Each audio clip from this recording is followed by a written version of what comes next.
Hello ladies and gentleman, welcome to Mac for motorcycles. So this is another video from the owners, जिस पे हम लोगों को बुला के उनके मोटरसाइकिल के एक्सपीरियंस के बारे में जानते हैं।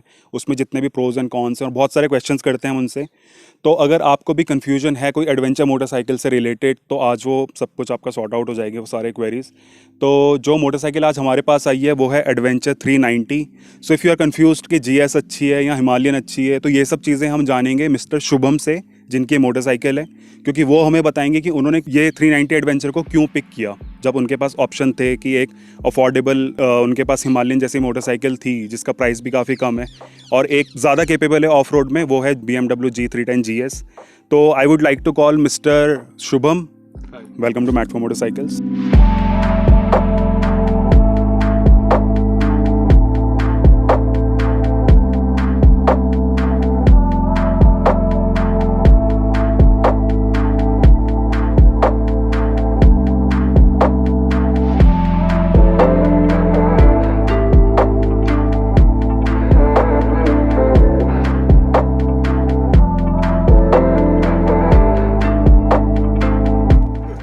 अच्छा, तो शुभम, आपने ये मोटरसाइकिल कब खरीदी थी, कितने किलोमीटर आप चला चुके हो और कितना टाइम हो गया? मैंने ये खरीदी थी सितंबर 2020 में। के बाद लगभग मैंने 2.5 महीने ही चलाए हैं इसको बाइक पूरे, और 3200 किलोमीटर्स मैंने कवर करे हैं अभी तक। ओके। अच्छा, तो जब आपने खरीदी थी तो उस टाइम पे प्राइस कितना था इस मोटरसाइकिल का, क्योंकि अब तो प्राइसेस थोड़े बढ़ भी गए हैं इस मोटरसाइकिल के? हाँ, तब ऑन रोड शायद 356 था ओके। इसका प्राइस। ओके, 356 था। एक चीज़ और कि जब आपने मोटरसाइकिल खरीदी तो वो कौन से रीजंस थे जिसके कारण आपने इस मोटरसाइकिल को कंसीडर किया? एक्चुअली जो मेरा मेन पर्पस था वो है कि 70% में टूरिंग करनी है और 20-30% जो है ऑफ रोडिंग करनी है। और 390 एडवेंचर जो है इसमें पावर बहुत ज़्यादा है, तो इसको मैंने इसीलिए कंसिडर करा कि टूरिंग में मुझे बहुत कंफर्टेबल लगेगा। ओके। अच्छा, तो एक चीज़ और कि जब आपने सोचा कि टूरिंग वगैरह करनी है और आपको लगा कि आपका 30-40% ऑफ रोड भी रहेगा, तो इससे ज़्यादा कैपेबल मुझे ऐसा लगता है कि और कम प्राइस में भी आती है, वो है हिमालयन। तो हिमालयन को आपने कंसिडर नहीं किया कि हिमालयन भी अच्छी मोटरसाइकिल है? नहीं, वो ऑप्शन में ही नहीं था एक्चुअली। हिमालयन क्या है, नो डाउट कि वो बहुत अच्छी ऑफ रोडर है, पर वो अंडर पावर्ड है, उसमें पावर है ही नहीं, और रिलायबिलिटी इश्यूज तो बहुत ज़्यादा है उसमें, तो वो तो कोई भी ओनर आपको बता दे, कोई बड़ी बात नहीं है। तो इसीलिए मैंने वो कंसिडर करा नहीं। हाँ, मैंने भी काफ़ी तारीफ सुनी है वैसे हिमालयन की, मेरे फ्रेंड्स पे भी तो देखा है मैंने, काफ़ी खुश हैं वो लोग हिमालयन खरीदने के बाद। बहुत ज़्यादा इतने खुश है कि वो चेंज ही नहीं करना चाहते भाई, बिल्कुल भी। अच्छा, चलो, ये तो हिमालयन की बात हो गई। इसका जो क्लोजेस्ट कॉम्पिटिटर है वो है BMW G310 GS। तो वो तो अच्छी है, उसमें रिलायबिलिटी मुझे लगता है कि अच्छी है, उसमें रिलायबल भी है वो मोटरसाइकिल, उसका प्राइस भी अब काफ़ी कम हो चुका है। तो आपने उसकी तरफ जाने का नहीं सोचा कि एक बार GS देख लूँ, क्योंकि GS इससे ज़्यादा ऑफ रोड केपेबल वो है, तो आपने उसको कंसिडर नहीं किया उस टाइम पे?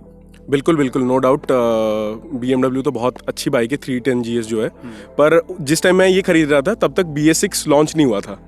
तो मैंने कंसिडर तो करा हुआ था कि इन दोनों में से कोई एक खरीदूंगा, पर जो लीक्स होते हैं ना, र्यूमर्स होते हैं कि स्पेक्स ये आ रही है, तो उसमें मुझे ज़्यादा कुछ अपग्रेड लगा नहीं था, ना कि पावर में ना कोई इलेक्ट्रॉनिक्स में, तो मैंने इसीलिए वो कंसिडर नहीं करा। पर हाँ, जो BMW है वो एर्गोनॉमिक ट्रायंगल उसका बहुत बढ़िया है, और लो एंड टॉर्क बहुत काफ़ी अच्छा है उसका।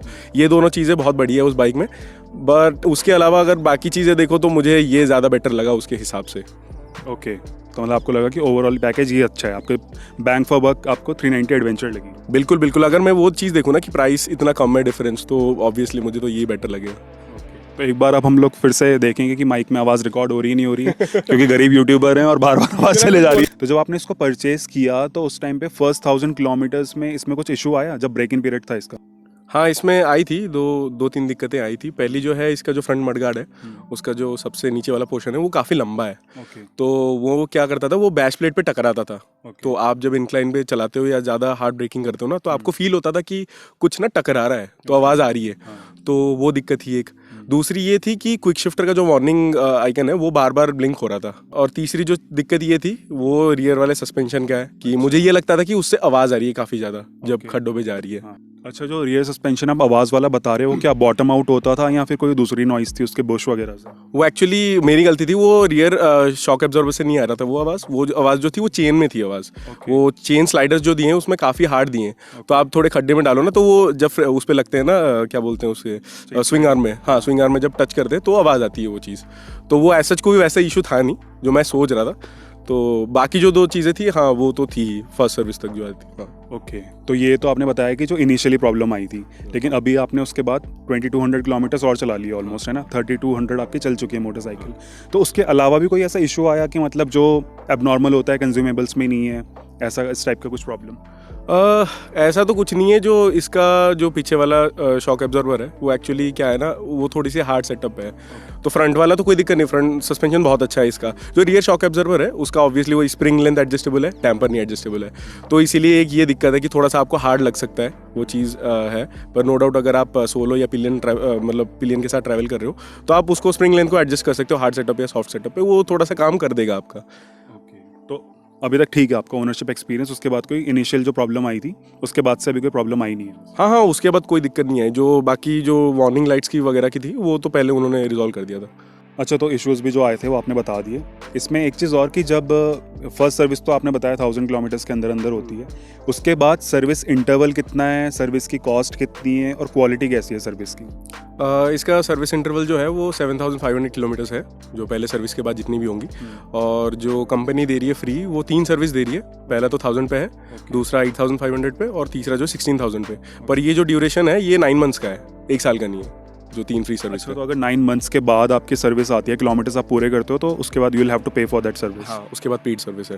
ओके, तो सर्विस की क्वालिटी कैसी है? मतलब कि जैसे एक तो होता है जनरल चेकअप वो करते ही हैं, पर जैसे आपने कुछ इश्यूज़ बताया कि मेरी मोटरसाइकिल में ये दिक्कत है, ये दिक्कत है, तो वो ओनरशिप लेते हैं किसी चीज़ को रेक्टिफाई करने की, या फिर वही है कि पीछे पड़ना पड़ता है जो हमारा टिपिकल इंडिया में जो रहता है यहाँ पे मैन्युफैक्चरर्स और इनके एजेंसी में? नहीं, एक्चुअली KTM की एक बहुत बढ़िया चीज़ है। कोई नई बाइक लॉन्च करते हैं ना वो लोग, तो उसका वो आफ्टर सेल्स उनका जो फीडबैक रहता है ना वो अच्छा रहता है उन लोगों का। तो पहले भी उन्होंने जब ड्यूक सीरीज़ थी उस पर उन्होंने काफ़ी काम करा। तो सिमिलरली अभी जब एडवेंचर लॉन्च की उन्होंने, तो उसके जो सर्विस के टाइम पे वो फीडबैक्स अच्छे ले रहे हैं। मैंने ये देखा कि जितने भी एडवेंचर ओनर्स हैं ना, जैसे आप सर्विस कराने जाते हो, तो पहली चीज़ तो ये है जनरल जो आपका engine oil change, oil filter change, air filter साफ़ करना, जो भी है ये सब करते हैं जनरल। उसके अलावा ये लोग अपना ECU का चेक करते हैं कि अगर कोई फॉल्ट कोड्स वगैरह आए या कुछ नहीं, अपने डायग्नोस्टिक टूल से। उसके बाद अगर उसके अलावा कोई दिक्कत आती है तो वो पूछते हैं कि आपको कोई दिक्कत आ रही है, आपको क्या लग रहा है क्या नहीं, तो वो चीज़ वो लोग रेक्टिफाई करते हैं। अच्छा, तो मतलब ये है कि फीडबैक लेते हैं कस्टमर से और काम करते हैं उस चीज़ पे? बिल्कुल बिल्कुल। जो यहाँ पे KTM देहरादून में है तो वो लोग तो ये चीज़ करते हैं। देखो मेरे से तो पूछा गया था फर्स्ट में कि तो क्या क्या दिक्कतें थी, जैसे आपको मैंने इशू बता दिया फर्स्ट सर्विस तक क्या क्या थी, तो मैंने उनको सर्विस के टाइम में बताया था। उन्होंने वो इशू रेक्टिफाई भी करे थे, तो वो काफ़ी अच्छे से वो चला था। उन्होंने बताया भी कि ये चीज़ इससे होती है, उन्होंने समझाया और बोला कि क्या क्या उन्होंने ठीक करा। तो वो चीज़ तो काफ़ी अच्छी है इनके सर्विस टाइम में। हाँ, वो तो कर रहे हैं, मतलब उनके पीछे लगना नहीं पड़ता। हाँ, वो आपसे पूछ लेते हैं खुद ही। तो मतलब ठीक है, जैसा आप बता रहे हो कि एक फीडबैक लेते हैं और उसके बाद फिर ये इम्प्रोवाइज़ करते हैं, तो आप कह रहे हो कि मतलब थोड़ी R&D इनकी सेल के बाद भी चलती है कि प्रोडक्ट लॉन्च हो गया उसके बाद भी थोड़ा R&D चलती रहती है, और जब इन बिटवीन इस प्रोसेस पे वो चीज़ें रेक्टिफाई कर देते हैं? बिल्कुल बिल्कुल। मेरे को तो बल्कि ये भी लगता है कि एक्चुअल गाड़ी R&D होती है, फिर उसके बाद बन के आती है बाहर। जो असली चीज़ होती है तो वो चलाने के बाद ही पता चलता है। आप अलग अलग टेरेन्स पे चलाते हो, उसको अलग अलग जगह लेके जाते हो, तो उसमें आपको एक्चुअल में पता चलता है उसमें दिक्कतें क्या है। वो चीज़ पहले नहीं पता लगती जब तक वो रोड पे ना आए। तो वैसे तो लोग रोड टेस्ट करते हैं, लेकिन मुझे लग रहा है कैमोफ्लेज के इनके पास थोड़ा बजट क्या पता कम हो, तो सोचते होंगे कि चलो जो एंड यूज़र ही बताएगा हमें, तो जितनी उनसे हो जाएंगे रेक्टिफाई, बाकी तो फिर चल जाएगा ऐसे ही, कुछ ऐसा सा? ये मुझे लगता है हिमालयन के केस में ज़्यादा कहा रहेगी, इनका ऐसा नहीं है। नहीं, ऑब्वियसली वो चीज़ तो है काफ़ी, मतलब इतनी भी दिक्कतें नहीं है जितनी बाकी बाइक्स में आती है। इसमें इतनी ज़्यादा नहीं है जो रेक्टिफाई करनी पड़ रही है। पर हाँ, ऑब्वियसली सबके छोटी मोटी दिक्कतें तो आती है ऑब्वियसली। वो ऐसे मतलब व्हीकल टू व्हीकल फ़र्क पड़ता है ना, एक यूनिट से यूनिट तक, तो वो चीज़ भी है।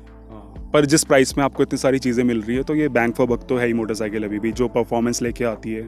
अब चाहे इलेक्ट्रॉनिक्स इसके काम की हो ना या ना हो, ऑफ रोड में बढ़ाई को प्रॉब्लम करती हो, लेकिन हाँ, ये सारे बॉक्सेस में तो राइट टिक कर ही देती है कि इसमें ये चीज़ें भी आती है, ये चीज़ें भी आती हैं। बिल्कुल बिल्कुल बिल्कुल काम करती है। जितनी भी इलेक्ट्रॉनिक्स है वो सब काम करती है, बल्कि ऐसा नहीं है कि काम नहीं करता। मतलब ऐसा है कि नेसेसिटी है इस चीज़ की या नहीं है वो नहीं कह सकते, क्योंकि ऑफ रोड में एक चीज़ में मैंने सुनी है प्रॉब्लम, कि इसका जो ट्रैक्शन कंट्रोल है वो अपने आप ऑन हो जाता है जितनी बार भी मोटरसाइकिल स्टॉल होगी या कुछ होगा, तो उसके बाद तो मैंने देखे हैं लोगों के क्रैश होते हैं कि वो भूल जाते हैं उसको ऑफ करना। बिल्कुल सही बात है। ये एक्चुअली एक सेफ्टी फीचर है और ये होना भी चाहिए, मुझे ये चीज़ लगता है, क्योंकि सब तो प्रो राइडर्स होते नहीं है कि जिनको उसके बिना चलाना आता है। तो अगर बाइक ऑफ हो रही है, आप ऑन कर रहे हो, कहीं आपको ये हुआ आपको ट्रैक्शन की ज़रूरत है और आप ऑन करना भूल गए, फिर ये लोग बोलेंगे कि यार बाइक ऐसी है कि हुआ नहीं, ट्रैक्शन कंट्रोल नहीं हुआ और मैं गिर गया।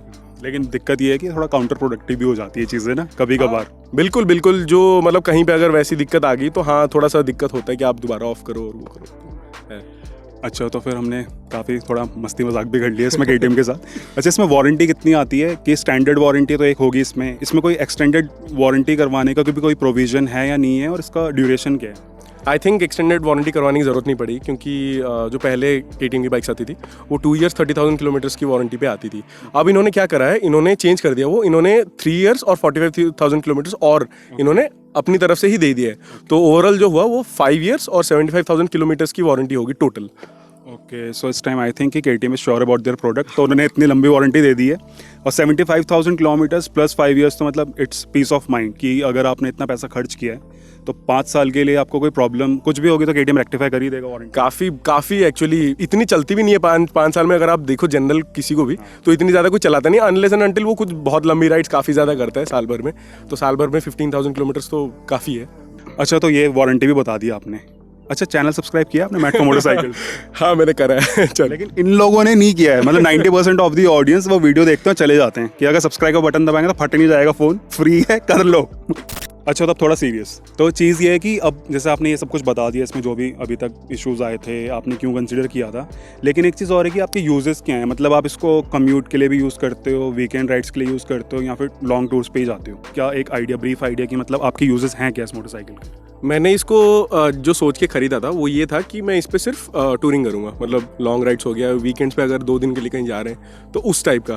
पर हाँ कभी कभी कम्यूटिंग भी हो जाता है, जैसे सिटी में कहीं जाना पड़ता है या जैसे सर्विस सेंटर है वो दूर है मेरे घर से, तो उसके लिए भी मेरा पर्पज़ तो मेनली यही था करने का यूज़। मतलब प्राइमरीली आप कम्यूट नहीं करते हो इससे? हाँ नहीं करता। उसके लिए you have a different motorcycle? हाँ उसके लिए मेरे पास एक अलग बाइक है। सपोज कोई आदमी है और उसको एक मोटरसाइकिल चाहिए इस टाइप की जो कैपेबल भी हो, लेकिन उसको एक ही मोटरसाइकिल रखनी है, तो ये एक वो हो सकता है कि ये ऑलराउंडर मोटरसाइकिल हो, उससे वो कम्यूट भी कर पाएगा, तो आपको लगता है कि फीजिबल है इस पे कम्यूट करना बिना किसी प्रॉब्लम के? बिल्कुल बिल्कुल, मैं भी कभी कभी करता हूँ कम्यूट, जैसे मैंने बताया, तो मुझे कभी कोई दिक्कत नहीं आई। और ऐसा कुछ है भी नहीं कि उसमें किसी चीज़ की दिक्कत है, ऐसे कुछ कि सिटी में चलाना मुश्किल हो रहा है या आपको थोड़ा कंफर्टेबल नहीं रहा है, ऐसा कुछ भी नहीं है। आप उसको कम्यूट कर सकते हो, कोई भी सिंगल बाइक की तरह रख के यूज़ कर सकते हो आराम से। अच्छा, तो माइलेज के क्वेश्चन मैं आपसे बाद में पूछूंगा, पहले आप मुझे ये बताओ कि आपका नेचर ऑफ राइडिंग क्या है? एक तो कुछ लोग होते हैं कि जो पिन रखते हैं थ्रॉटल या हाई RPM में चलते हैं, कुछ लोग होते हैं कि ना थोड़ा प्यार दिखाते हैं मोटरसाइकिल के साथ ना कि बिल्कुल टाइमली गियर चेंज करना है, ज़्यादा RPM नहीं रखने। आपका कैसा नेचर है मोटरसाइकिल चलाने का? मैं बिल्कुल वैसा नहीं हूँ, मैं हर टाइम हाई RPM में चलाता हूँ एक्सेप्ट फॉर सिटी, तो क्योंकि सिटी में ऑब्वियसली सेफ चलानी चाहिए, ऐसा नहीं है। पर हाँ मेरा मोस्टली हाई RPM में रहता है पूरा टाइम। मैं मतलब I love riding at high RPMs because it's KTM and it's ready to race. तो आपने कभी नोटिस किया कि इसके MID में कितना दिखाता है ये माइलेज और हाईवे पे कितना दिखाता है? हाँ बिल्कुल, मैंने एक्चुअली ये नोटिस भी किया है और खुद कैलकुलेट भी करा है जो इसके डिस्प्ले पे दिखाता है। वो ये है कि जब मैं टूरिंग पे जाता हूँ हाईवेज पे या ऐसे कुछ, मतलब जिसमें स्पीड कांस्टेंट है 70+, उसमें मेरे को ये जो उस पर डिस्प्ले पे दिखाता है 31.5 ऐसे दिखाता है। और मैंने ये चीज़ कैलकुलेट भी किया है। मैं क्या करता हूँ, जैसे मैं जाता हूँ तो मेरा क्या होता है, जब जैसे हाफ टैंक हो गया ना पेट्रोल, तो मैं फिर से भरवा देता हूँ। तो आई गेट टू नो कि कितने लीटर्स मैंने भरवाए और कितने किलोमीटर्स ऑब्वियसली पता चल जाता है। तो हाँ क्लोज आ जाता है, उसमें जितना दिखाता है ना उसमें क्लोज आ जाता है काफ़ी। अच्छा, मतलब एक्यूरेसी सही है इसके MID की ऑलमोस्ट? हाँ ऑलमोस्ट अप्रोक्स सही है। और अगर आप वैसे पूछो कि सिटीज़ में कैसा है और क्या है, तो सिटी में मैंने इसको जितना चलाया है बहुत प्यार से, मतलब 40 के अंदर या 40-50 ज़्यादा से ज़्यादा ऐसे, तो कांस्टेंट चलाया, कांस्टेंट गियर शिफ्ट्स भी होते हैं, तो उसमें ये मेरे को 29 के आसपास देता है, 29.5 ऐसे। ओके, तो सही है माइलेज तो फिर वैसे 400 जितनी पावर वगैरह दे रही है उसके हिसाब से सही है माइलेज। तो अब एक और चीज़ कि अगर मैं आपसे पॉइंट्स में पूछूं इसको समराइज़ करने के लिए कि इस पे प्रोज क्या हैं कॉन्स क्या हैं, तो पॉइंट्स में पहले प्रोज की बात करते हैं। And not being a fan of your own motorcycle, ऐसा कुछ आंसर देना। बिल्कुल, पहली चीज़ तो ये इसमें बहुत ज़्यादा पावर है, नो डाउट। सेकंड चीज़ जो ये है, इसमें काफ़ी ज़्यादा इलेक्ट्रॉनिक्स है जो सेफ्टी के लिए भी है और वैसे भी है। और तीसरी चीज़ ये बताऊंगा कि बहुत ज़्यादा कंफर्टेबल सीट्स है इसको, मेरे को लगता है टूरिंग के लिए। अच्छा, तो ये प्रोज बता दिया आपने, है ना? तो कॉन्स भी हैं इसमें, वैसे होंगे कुछ कॉन्स भी, क्योंकि परफेक्ट तो मुझे लगता नहीं कि मोटरसाइकिल है। वैसे मैं जानता हूँ इसके कॉन्स क्या क्या हैं, लेकिन मैं एक बार देखना चाहता हूँ कि ओनर्स पर्सपेक्टिव से आपको क्या फील हुआ है अभी तक।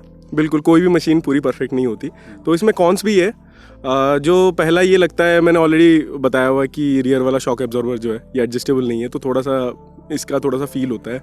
और एक जो चेन की आवाज़ है इसकी, वो थोड़ी सी अनोइंग लगती है कभी कभी, पर you get use to it. और जो एक और चीज़ है, इसके आगे वाले जो डिस्पैड्स है वो काफ़ी ज़्यादा आवाज़ करते हैं जब आप जोर से ब्रेक लगाते हो।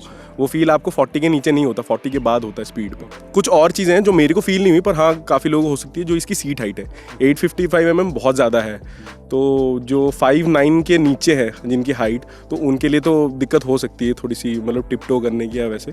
पर कोई अगर वैसे चला रहा है, उसको आदत है टॉल बाइक चलाने की, तो वो कंफर्टेबली चला लेगा, उसको कोई दिक्कत नहीं है। और दूसरी चीज़ ये है इसमें कि लो एंड टॉर्क इसमें उसकी दिक्कत है, तो जिसको आदत नहीं है चलाने की वो थोड़ा सा, या जो पहली बार कोई एडवेंचर बाइक ले रहा है और ये ले रहा है, तो उसको तो ऑब्वियसली फील होगा इंक्लाइन पे ना, स्टॉलिंग की तो दिक्कत आएगी, स्टार्ट बंद हो जाएगा, ये एक चीज़ है। मेरे को फील नहीं होते, पर हाँ ये जनरल लोगों फील हो सकता है। अच्छा, जो आप लो एंड टॉर्क वाली प्रॉब्लम बता रहे हो ना, इसमें उससे एक चीज़ और भी दिक्कत है कि अगर आप किसी सेक्शन में फंस गए, ठीक है, थोड़ा ऑब्स्टेकल है उसमें या एंड्योरो है, तो उसमें अगर आप लो आरपीएम रखोगे, क्योंकि आदमी डरता भी इन जगह, तो ये स्टॉल गिर जाएगी। हाई आरपीएम में आपने क्लच छोड़ दिया तो उसके लिए फिर आपको शायद ऐसा हो सकता है कि अपने हेल्थ इंश्योरेंस की ज़रूरत पड़ जाए। बिल्कुल सही बात है कि जो पहली बार चला रहा है या जो ऐसी जगह पे नहीं नया नया जा रहा है, तो उसको हाँ ये चीज़ तो है, कहीं फंस गए तो आपको तो थोड़ी सी दिक्कत होगी फील, कि आपको सपोर्ट की ज़रूरत पड़ जाएगी निकालने में। क्योंकि जो इसमें पावर है वो वैसी बहुत ओवरवेलमिंग है, ये इस टाइप का होता है कि आपसे कभी हैंडल बार छूट भी जाए, क्योंकि सही में इसमें एक पुश है कि आप, है ना। बिल्कुल बिल्कुल बिल्कुल सही बात है। और मैं जैसे कि बता चुका हूँ, ये प्योर ऑफ रोड तो है नहीं। 20-30% इसमें ऑफ रोड करो कि जैसे रास्ते में आ रहा है, कहीं भी आपको खराब रास्ते या पहाड़ों में जा रहे हो, वैसे के लिए ठीक है, पर उसमें तो है, मतलब कह सकते हो कि सॉफ्ट रोडर है, कि हर जगह jack of all trades master of none, कि सब कुछ थोड़ा थोड़ा हो ही जाएगा इससे। बिल्कुल बिल्कुल, ये सही बात बोली, ये पूरा ये टैगलाइन इसके लिए सही लगता है पूरा। अच्छा, तो एक और चीज़ कि अब आप किसी को, जैसे आपने बता दिया प्रोज एंड कॉन्स, तो अभी तक का आपको ओनरशिप एक्सपीरियंस आई गेस अच्छा रहा है ना? काफ़ी अच्छा रहा है, काफ़ी अच्छा। तो यू आर सेटिस्फाइड कि जितना भी आपने स्पेंड किया था वो सब कुछ आपको उसका रिटर्न मिल गया? अच्छा, बिल्कुल। मेरा जो एक्चुअली पर्पस था लेने का भी, और मैं जिस टाइप की राइडिंग करता हूँ वो सर्व कर रही है, तो I am more than happy to have this as my touring bike. अच्छा, तो एक चीज़ और, आप किन लोगों को सजेस्ट करोगे मोटरसाइकिल की, if somebody is out in the market to get a motorcycle which is adventure, और ऑफ रोड भी चले जाए, ऑन रोड भी हो जाए, सब चीज़ें हो जाएं, तो एक वो चीज़ होती है ना कि ये किन लोगों के लिए सही बैठेगी? क्योंकि अब तो जो GS का प्राइस भी काफ़ी कम हो गया है, एक हिमालयन है जो एक उससे सस्ता ऑल्टरनेटिव है, और एक हो गई एक्सपल्स। तो इन तीनों के कंपैरिजन में एक बार आप बताओ कि किसी को एडवेंचर क्यों खरीदनी चाहिए, अगर आप सजेस्ट करते हो मोटरसाइकिल किसी को? देखो, एक्सपल्स तो अलग ही सेगमेंट हो गया, क्योंकि वो 200cc सेगमेंट में आ रहा है। बाकी आप तीनों जो बता रहे हो वो ओवर 300cc सेगमेंट में आ रहा है, तो एक्सपल्स को अभी रहने देते हैं। बाकी तीनों की जो बात करिए, तो हिमालयन का ऑलरेडी बता चुका, मैं किसी को भी सजेस्ट नहीं करूँगा, चाहे उसका बजट ऊपर हो ना हो, कोई फ़र्क नहीं पड़ता, मैं कभी भी सजेस्ट नहीं करूँगा। पर हाँ, बाकी जो GS है, BMW GS है, उसका अर्गोनॉमिक ट्रायंगल जो है बहुत बढ़िया है, तो आपको बहुत कंफर्टेबल लगेगा। आप टूरिंग करो या उस पर खड़े होकर सैडलिंग करो, तो आपको बहुत ज़्यादा कंफर्टेबल फील होगा, और उसकी लो एंड टॉर्क की दिक्कत भी नहीं आती। तो आप अगर नए हो, आप कहीं फंस भी गए तो कोई दिक्कत नहीं हो, आप निकल जाएगा, आपको हेल्थ इंश्योरेंस की ज़रूरत भी नहीं पड़ेगी उसमें। तो एक ये चीज़ है। पर हाँ, उसमें ये चीज़ है कि प्राइस डिफरेंस बहुत कम है, जैसे कि 10-15,000 का इतना कुछ प्राइस डिफरेंस होगा दोनों के बीच में। पर उस रेंज में अगर देखो, उसकी डिस्प्ले इतनी ज़्यादा इंटरेक्टिव नहीं है जितनी की इसकी है, और उसमें इलेक्ट्रॉनिक्स इतना ज़्यादा है नहीं, और पावर तो ऑब्वियसली पावर तो इंजन के साइज़ पे डिफरेंस हो ही है। तो मैं सजेस्ट करूँगा यही ओवर BMW 310 GS। अच्छा, 310 GS में मुझे एक चीज़ और लगती है कि उनका ना सर्विस नेटवर्क इतना बड़ा नहीं है, कि जैसे देहरादून में, पूरे उत्तराखंड में उनका शोरूम नहीं है कोई, तो अगर आपको सर्विस करानी है तो you will have to travel to a different city. आपको ऐसा फील हुआ था, मतलब ये आपने ये पॉइंट कंसिडर किया था कि ऐसा भी हो सकता था? बिल्कुल बिल्कुल, ये बल्कि मैं बताना भूल गया, क्योंकि ये मैंने कंसिडर भी करा था कि if I buy BMW 310 GS, तो I have to go to या तो चंडीगढ़ या तो दिल्ली, गुड़गांव, तो या खरीदने के लिए हो या सर्विस के लिए। पर हाँ, उसमें एक चीज़ बढ़िया है कि उसका सर्विस इंटरवल जो है वो 10,000 किलोमीटर्स पे एक साल में, तो आपको साल में एक बार ही जाना है, तो 3 बार के जगह, तो एक चीज़ वो है। चलो ठीक है, GS से बता दिया, लेकिन आप इतना मुझे थोड़ा घबराए वैसे लग रहे हिमालयन सजेस्ट करने में। ऐसा क्यों? वो हिमालयन तो मैं देखो चला चुका हूँ, ऐसा नहीं है कि बढ़िया नहीं है, पर एक तो रिलायबिलिटी इश्यूज़ हैं बहुत ज़्यादा उसमें, और मुझे वो ज़्यादा ना कंफर्ट नहीं देता कि अगर मैं जाऊँ लॉन्ग राइड्स पे, क्योंकि उसकी सीट जो है सॉफ्ट है। जो पहली बार बैठेगा ना उसको लगेगा हाँ काफ़ी ज़्यादा सॉफ्ट सीट है, तो मज़ा आएगा इसमें लॉन्ग टूर पे जाने के लिए। पर उसमें ऐसा होता है ना कि आप अगर कुछ 50-60 किलोमीटर कंटिन्यूस बैठ के चला रहे हो, थोड़ी देर बाद ना आपको बहुत ज़्यादा पेन फील होना शुरू हो जाता है, क्योंकि सीट की वजह से ना, तो आपकी सीट बैठ जाता है ना वैसा, तो उसमें फील होता है। पर इसका जो है इनिशियली आपको हार्ड लगता है, पर आप लंबे टूर पर जाओगे ना तो आपको इतनी ज़्यादा दिक्कत नहीं होगी। ओके, तो हिमालयन की जो आप रिलायबिलिटी इश्यूज़ के बारे में बात कर रहे हो कैसी है, मतलब ऐसा कौन सा आपने किसी का एक्सपीरियंस देखा है या कोई ऐसा एग्जांपल जिसके कारण आपको ऐसा हो गया कि नहीं हिमालयन में किसी को सजेस्ट कर ही नहीं सकता? क्योंकि हिमालयन अब कह रहे हैं कि BS6 के साथ उन्होंने काफ़ी सारे इंप्रूवमेंट्स किए हैं और अभी एक उसका स्पाई शॉट आए हैं कि वो ट्रिपल नेविगेशन भी दे रहे हैं उसमें और कुछ कुछ उन्होंने चेंजेस किए हैं। तो अब भी नहीं लगता आपको कि अब शायद हिमालयन अच्छी मोटरसाइकिल हो गई है? देखो दे फील कि that would be A cherry on the top जो वो अभी जो दे रहे हैं ये सब चीज़ें, पर उसका मेन पर्पस जो है ना वही नहीं उसका सर्व हो रहा है ना जो ऑफ रोडिंग के लिए बता रहे हैं। क्योंकि उसकी मेरे एक बहुत अच्छा दोस्त है उसके पास हिमालयन है, तो मैंने उनका देखा है जो कोन सेट में दिक्कत आती है ना उसके, मैंने देखा हुआ है जब लिटरली उसको ऑफ रोड कर लो ना तो उसका जब कोन सेट हमने निकाल के देखा था, मतलब ये मानो कि एक ही ट्रिप हुई थी उसमें, ऑफ रोडिंग उसमें था काफ़ी ज़्यादा, तो वो ऐसे लग रहा था कि जो उसकी बेयरिंग है वो ऐसे नहीं तार है, तार के बीच में जैसे कुछ बॉल से लगे हुए ऐसे टाइप के फील हो रहा था। और ये मैटर नहीं करता कि आप कितना किलोमीटर चला चुके हो या टाइम का कोई फैक्टर नहीं है उसमें, आप उसमें ऑफ रोड में कहीं भी चले जाओ आपको वो दिक्कत आएगी ही आएगी। और दूसरी बात ये है, मैंने कई जगह वीडियोज़ में भी देखे हैं कि कोई बंदा उसको लेके गया था और उसमें उसका हैंडल ही अलग हो गया, तो वो तो बहुत ज़्यादा रिस्की चीज़ है अगर हाईवे पे चला रहे हो वैसे भी। नहीं आप थोड़ा ना ये गलत सोच रहे हैं हिमालयन के बारे में। Actually it has a feature of changing it to a cruiser motorcycle. तो आप उसको एक बार बटन दबाओगे ना क्रूजर हो जाती है वो एकदम से। आपने देखा ना जो बाहर लो राइडर होती है, पर आप एक ही बार कर सकते हो इसको, उसके बाद आपको फ्रेम चेंज करवाना पड़ता है। उसके बाद तो कुछ कर भी नहीं सकते उस बाइक के साथ। ये बढ़िया फीचर बताया, ये रॉयल एनफील्ड वालों ने करा है। तो ऐसा है ना कि कभी कोई जाता है कहीं पे और हाईवे आते हैं तो एडवेंचर मोटरसाइकिल क्रूजर जितनी कंफर्टेबल नहीं होगी हाईवे पे। तो वो इसलिए है, बस उसमें एक ड्रॉबैक ये है कि once you converted to into a cruiser तो वो वैसी रहेगी, उसका फ्रेम चेंज करवाना पड़ता है आपको। और तभी मुझे लगता है कि हैंडल उसका निकल जाता है, कन्वर्ट हो जाता है। अच्छा ठीक है, एक चीज़ और पूछूंगा मैं आपसे कि कुछ लोग ना इस मोटरसाइकिल को इसलिए क्रिटिसाइज कर रहे हैं कि इसकी ऑफ रोड कैपेबिलिटीज इतनी अच्छी नहीं है जितनी होनी चाहिए थी एक adventure being an adventure motorcycle. तो आपको लगता है कि अगर किसी को इतना ज़्यादा ऑफ रोड नहीं जाना है या उसका है नहीं कोई ऐसा टेरेन की जहाँ पे उसको ज़रूरत पड़ेगी इस टाइप की मोटरसाइकिल की, तो उसको 390 पे चले जाना चाहिए और अपने 50,000 रुपये बचा लेने चाहिए? क्या लगता है आपको? देखो मैं ऐसे सजेस्ट करूँगा कि इसको लें, ऐसा 50,000 का कोई वो नहीं लगता मुझे, क्योंकि इसमें जो है इसमें सीट्स उससे ज़्यादा बेटर कंफर्टेबल है, इसकी जो राइडिंग पोजीशन है वो भी ज़्यादा काफ़ी कंफर्टेबल है, इसकी लाइट्स जो है वो ड्यूक के कंपैरिजन में काफ़ी बेटर है, क्योंकि इसकी पोजीशनिंग जो लाइट्स की और इसका जो फील्ड ऑफ व्यू है वो काफ़ी ज़्यादा है। तो अगर इतना ज़्यादा 3 लाख खर्च ही कर रहे हैं तो 50,000 ज़्यादा देके अगर कुछ बेटर कंफर्टेबल और बेटर लाइट्स के साथ कोई अच्छे पैकेज मिल रहा है तो आप वो लेना प्रेफर करोगे। एक चीज़ और, अब आपने एडवेंचर मोटरसाइकिल ले ली है तो आते ही आपने काम नहीं करवाया इसमें वो हज़ारों रुपए का जो जनरली लोग कराते हैं कि मैं टूर पे लेके जाऊंगा, मुझे सैडल स्टे की ज़रूरत पड़ सकती है, मोबाइल चार्जर की ज़रूरत पड़ सकती है, ऑक्स लाइट ये वो, सो आपने क्या क्या एक्सेसरीज इंस्टॉल की हैं इसमें? अभी के लिए तो मैंने सिर्फ एक GPS माउंट लगवाया हुआ है, वो मैं निकाल देता हूँ जब भी यूज़ नहीं करता, और उसके अलावा अभी कुछ नहीं लगाया क्योंकि मैं मोस्टली पिलियन के साथ ट्रैवल नहीं करता।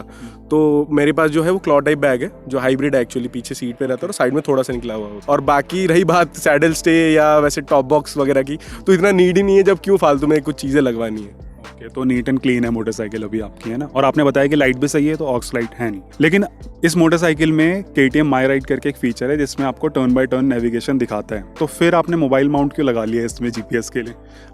एक्चुअली क्या है, मेरे पास GPS वाला माउंट पहले से था तो मैंने वो यूज़ कर लिया। और जो आप ऐप की बात कर रहे हो वो एक्चुअली पेड है, 600 रुपीज़ का है, वो भी ले सकते हैं, वो कर सकते हैं, पर थोड़ा सा ज़्यादा इंटरेक्टिव रहता है क्योंकि हम पहले से गूगल मैप्स यूज़ कर रहे हैं, तो थोड़ा सा बेटर ज़्यादा वो लगता है। पर हाँ, डेफिनेटली वो भी कर सकते हैं। हाँ, बस जितने का मोबाइल माउंट आएगा अच्छा मुझे लग रहा है उससे सस्ती ऐप पड़ेगी, है ना? बिल्कुल सही बात है।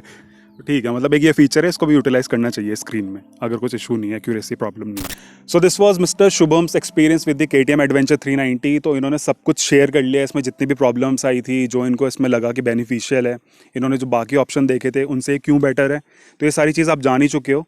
तो अगर आप सोच रहे हो इस टाइप की कोई मोटरसाइकिल लेने के लिए तो आपको एक क्लियर विजन मिल गया होगा कि 390 एडवेंचर के बेनिफिट्स क्या हैं और कॉन्स क्या हैं। और अगर आपको ये मोटरसाइकिल नहीं खरीदनी है, आप कोई दूसरे सेगमेंट की मोटरसाइकिल देख रहे हैं या स्कूटर देख रहे हो, तो you can go to my channel, वहाँ पे प्लेलिस्ट है from the owners, and you can comment down below अगर आपको कोई भी ऐसा प्रॉब्लम है अभी भी या कुछ आप जानना चाहते हो। और अगर आप इन्हीं के ओनर से पूछना चाहते हो कुछ भी, तो इनकी स्क्रीन पे ID आ रही है अभी, आप इनको इंस्टाग्राम में कॉन्टैक्ट कर सकते हो।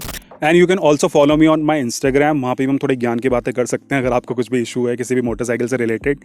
Plus subscribe this channel now, it's free, कुछ भी प्रॉब्लम नहीं होगी आपको। And I'm giving you a surety, if you'll watch all the videos that I have put on the playlist from the owners, so you'll be the smartest guy in your town, जिसको सब कुछ पता होगा motorcycles के बारे में। So I'll catch you on next Sunday at 7 PM with another motorcycle. Till then, peace out.